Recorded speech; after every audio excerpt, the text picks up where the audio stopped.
Hi, Love Squad. I'm so excited. Yay!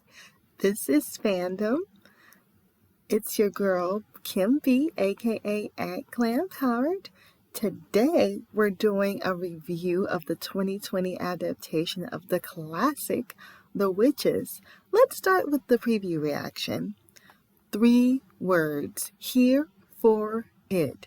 Don't you love it when actors are clearly having fun while playing their roles? Yes, Anne Hathaway. Anne Hathaway looked like she was having a ball, so I was totally here for it. I've seen the OG movie at least 6 times. So I'm probably going to watch this one like 6 times too, for real. Shout out to the writers for adding a little seasoning and swirl to an already beloved and classic tale. So that's my initial reaction to the preview. Now, I'm not going to give away all of it. If you've seen the original, then you know what's going to happen more or less. But as always, add this to your like list and come back if you don't want to risk spoilers. Now, on to the reaction and the analysis. Yeah, but first we got to talk about the people, so let's do that. Okay, we got Grandma, Granny, played by Octavia Spencer. Hero Boy, played by Jazier Bruno and Chris Tucker. We got the young Hero Boy and the grown Hero Boy.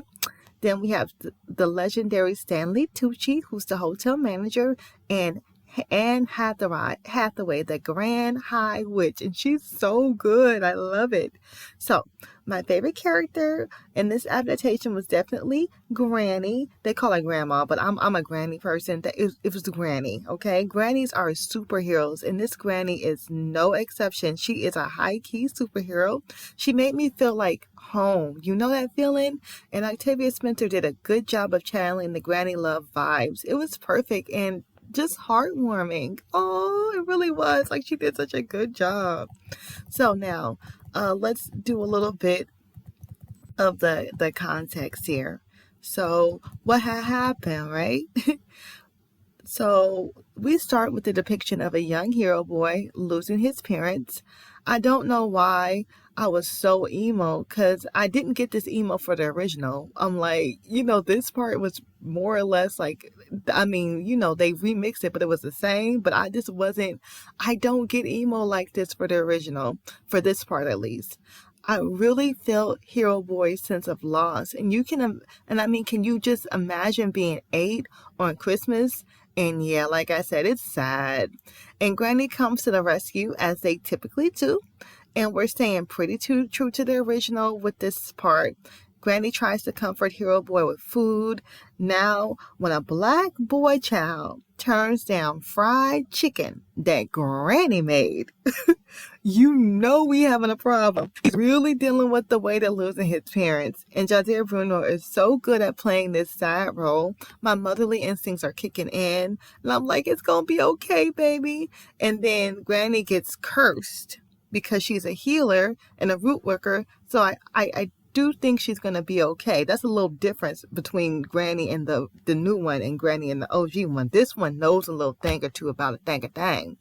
And Hero Boy has his first witch encounter at the grocery store. Granny uses her crystal to determine the severity of the situation and decides it's best for them to make their way to the Grand Orleans Imperial Island Hotel for safety. And as soon as they make it to the elevator, the witches come strutting in, honey. And I mean, they literally strut one way, ready for the gods, under the guise of the International Society for the Prevention of Cruelty to Children. And we witness the classic de-wigging in the ballroom. And we also find out that the Grand High Witch could give any WWE superstar a run for their money, male or female, because she's mad strong. She is mad strong. I mean, shout out to the superstars.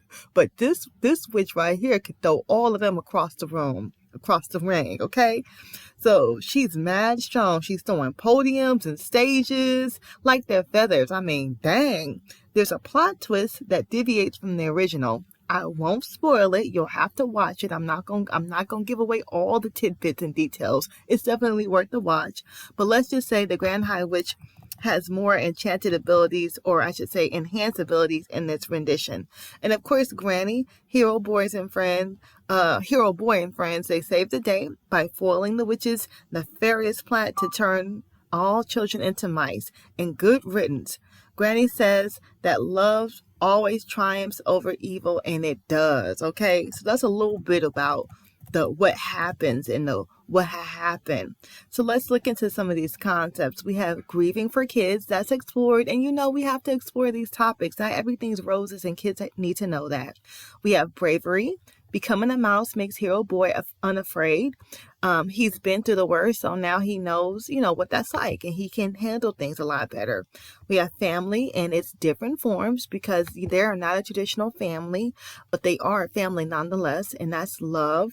We have resilience. The kids have to be very resilient, and so does Granny too, because she's got to, she's dealing with a lot. She's lost her baby, and she's taking care of her other baby. It's a lot. And Granny was dropping wisdom for the kids, such as never give up what you are inside. Like, I love this so much. Right now, I'm thinking I'm about to watch it again this weekend. Like, I love this little heartwarming stuff, you guys. It's so wonderful. So then let's get into some of the likes. I had that cultural twinge down. Yes, the way Granny describes things. The witches are as bad as boiled eggs, she says. It's just her speak and that lingo. And just I loved it. It just reminded me of home. I love how they added that little twinge to it. Then we have the computer graphics versus the Jim Henson's graphics of the original, because y'all know Jim Henson did the original one, and I felt like Jim Henson's was more grotesque. I actually like the CG more, to be honest with you, but shout out to The Labyrinth. That is a forever classic right there. Jim Henson, legendary. And then we have The Stand, the relevance, talking about missing kids, and that there are actually kids that have been getting snatched up and unaccounted for in Black neighborhoods. Did y'all know about that? Look it up. And then we have Chris Rock as a narrator. He's crazy, and you can tell that he had fun with this too. I loved him for this. That was perfect. The way the witches strut, march, and politely give people the business, they are just so dismissive, and I'm here for it. They are like Judge Judy people when it comes to it's time for them to go away. They be like, we're done. we're done. I love the we're doneness.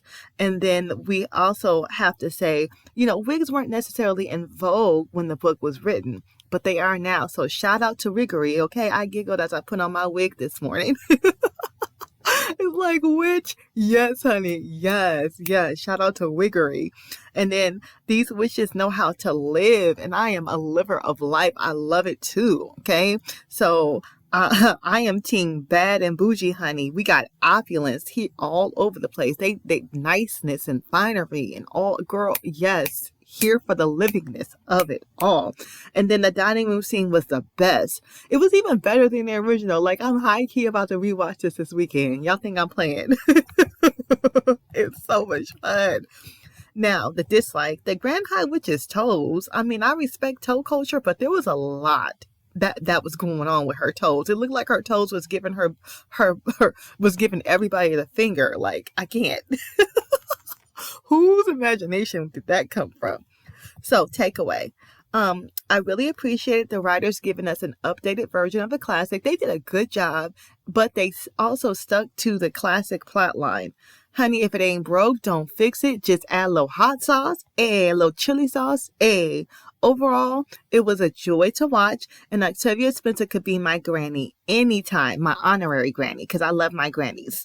Honorary granny. And she is such a good granny. So shout out to the original granny. What's her name? I think it's May Zetterling. She was a good granny too. She really was. Like, I liked her little spirit in the original. So that's it, you guys. I definitely think it's worth a watch, and they did such a great job remixing it and updating it, and it was just really lovely. We've been going through a lot lately in collective consciousness and collective psyche. So this was just a nice little departure from all that. And if you grew up with the original like I did, then you'll appreciate what they did with the new one. So that's it for my review of The Witches 2020. Remember to comment, like, subscribe, and I will see you guys in the next review. Bye. Thank you.